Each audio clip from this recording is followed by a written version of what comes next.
bandar-bandar, cukong-cukong, pilih dia. Kalau enggak, Jokowi perpanjangan. Masa Indonesia dipimpin lagi sama presiden pencitraan? Mau jadi apa Republik ini? Hancur. Ini loh kasus apa itu? Berapa triliun? 300 triliun. Come on, money laundering itu kejahatan. Hasil uang curian, hasil uang tangan beres semua, duit hitam semua. Ya. Nah, dalam kondisi gini, pilihan kita harus kita ubah sistem ini. Cuman ubah sistem ini gak mungkin kecuali Pak Jokowi mundur dalam waktu dekat. Assalamualaikum warahmatullahi wabarakatuh.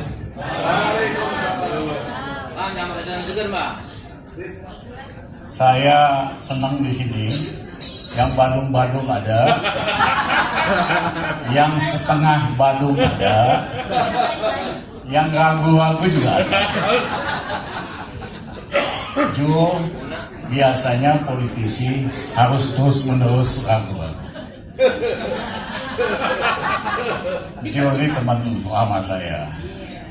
Ya, jelek-jelek Rizal Ramli itu yang membantu mengedit ADART PAN. Salah satu pendiri PAN. Ya, cuman waktu itu Mas Amin minta saya masuk jadi ketua PAN, saya nolak, saya usulkan Dr. Arif Arimang. Kemudian Bang Taufik Dimas bujukin saya, Rizal kamu harus jadi ketua PDIP. Kita menolak. Gus Dur panggil, kamu pilih apa aja jadi ketua PKB, asal jangan gantiin saya. Kenapa saya mau tetap independen? Karena harus ada yang menyuarakan aspirasi rakyat. Mohon maaf kalau aspirasi partai kan tentu banyak kepentingan. Ya kan, wajar namanya partai, dan dalam demokrasi memang harus ada partai. Tapi ada 40% rakyat kita pada dasarnya non partai. Nah, mereka konstituennya Rizal Ramli, itu aja dah gampangnya. Nah, yang kedua, hari ini banyak capres-capres seperti Pak Marzuki Ali katakan tadi, capres modal polling doang. Ya, Jokowi dulu canggih, dia nyewa 9 perusahaan polling. Tiap 2 minggu hasilnya Jokowi naik terus. Terus media berbayar. Nah, teknik ini diikuti lagi oleh yang sekarang ini, oleh Ganjar. Ya kan? Polling yang dia sewa 7 biji. Media berbayar. Ya pokok aja naik. Tiap 2 minggu kan ada upgrade. Tapi Mbak Mega pernah ketipu urusan begini. Karena 9 perusahaan survei itu ngadep sama Mbak Mega, Bang Taufik, Teguh Umar, satu-satu jelasin. Bu, kalau ibu maju, ibu gak bakal menang.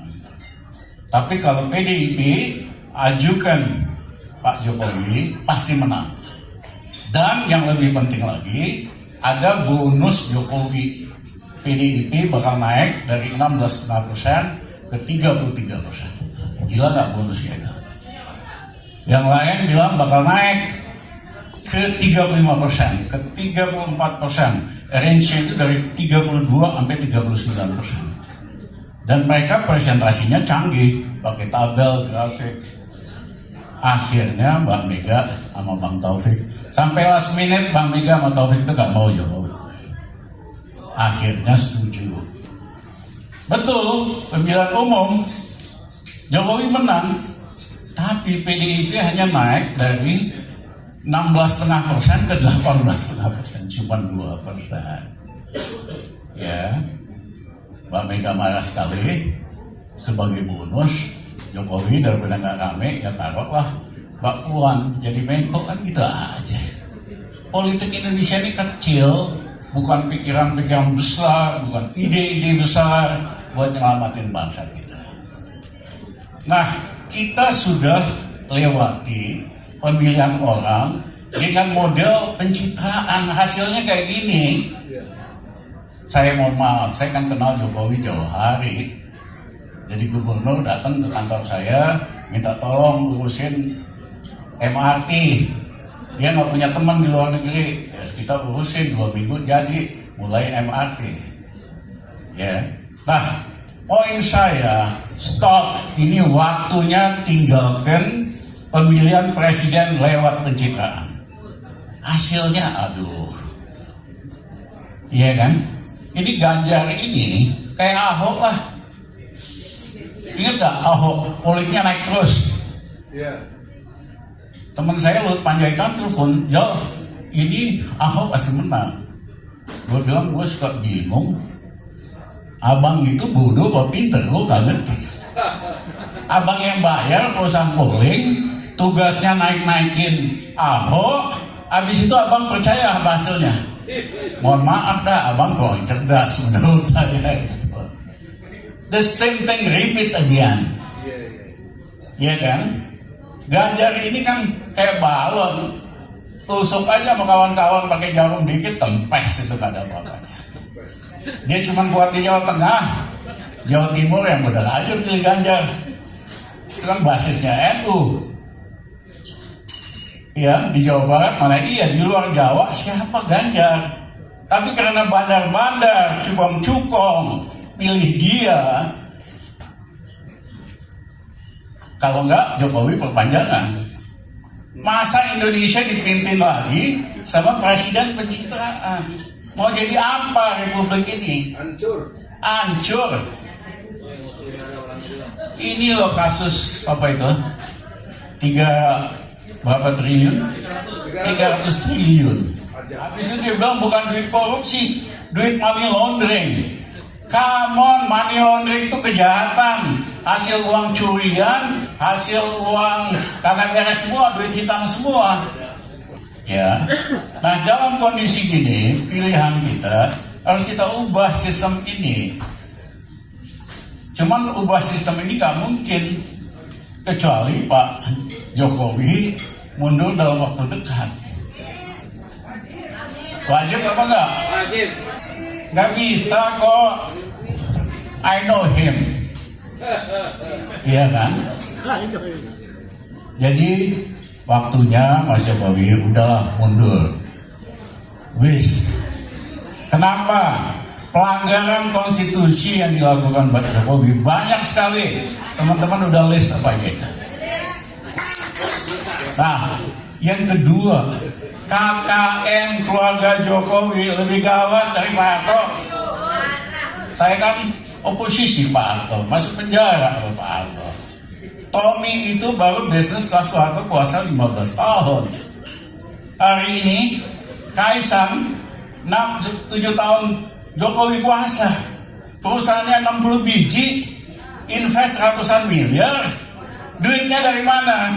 As simple as that. Belum yang lain-lain. Dengerin Bang Julhas. Nah, Bang Julhas itu Demokrat. Saya nggak khawatir. Nah, yang ketiga, kasus pajak ini dahsyat sekali. Tidak ada revolusi besar di seluruh dunia tanpa pajak. French Revolution.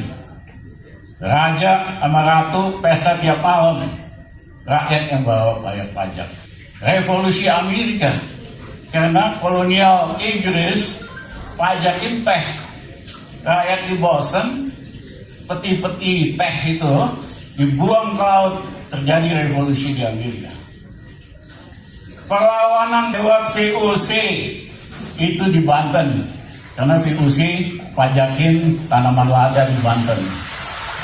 8 tahun pemberontakannya nggak bisa selesai. Ya, jadi pajak ini kalau saya percaya Mas Gatot ini jalannya Tuhan. Ya, kita banyak rakyat kita yang berdoa ada perubahan. Inilah jalannya Tuhan. Suara rakyat, ada yang bilang suara Tuhan. Hari ini suara rakyat di mana? Di sosial media. Ada yang ngaco, ada yang hoax. Nggak apa-apa. Ya, ada yang ngaco, ada yang hoax. Tapi banyak juga yang murni dari suara rakyat itu. Nah, apa yang terjadi di kasus Sambo adalah people power via social media 1.0. Apa yang terjadi dengan pajak ini adalah people power lewat social media 2.0. Saya minta aktivis-aktivis fokus sama 3 hal aja. 1, pelanggaran konstitusi Jokowi yang pantas di-impeach, pantas dipenjara. Yang kedua adalah KKN anak-anaknya dan elit ini luar biasa ganasnya dibandingkan Soeharto. Yang ketiga adalah soal pajak. Pak Marzuki itu si Raffles itu rumahnya gede kayak istana, bayar pajak 300.000. Gila nggak? Nah, kalau kita fokus ke 3 hal ini, Jokowi jatuh bentar lagi. Nah, tapi saya mau berbaik hati. Saya mau bilang sama Mas Jokowi, please Mas Jokowi, please. Istilahnya Nurhalis Majid pada pertemuan mau bikin komite reformasi terakhir sebelum Pak Harto mundurkan diri. Semua setuju bikin komite reformasi. Satu-satunya yang beda Dr. Nurhalis Majid, pendiri Paramadina. Dia pakai bahasa Jawa yang kasar sekali. Pak Harto, Pak Harto wis warak. Rakyat biasa menghina Soeharto, katakan Soeharto lu tuh udah kenyang. Soeharto tersinggung, aku juga nggak patean. Besoknya terjadilah transition of power to Habibie. Saya mau ingatkan Mas Jokowi, apapun saya kenal sama dia, teman, saya bilang besok, Mas Jokowi, keluarga sampean udah warak, jangan lewatin batas ini, karena rakyat kita nggak akan sabar. Nah, kita tinggal ngajak Pak Jo, dulu PAN partai awal untuk reformasi, anti KKN macam-macam. Kita ajak Pak Jo buat kembali ke fitrahnya. Terima kasih.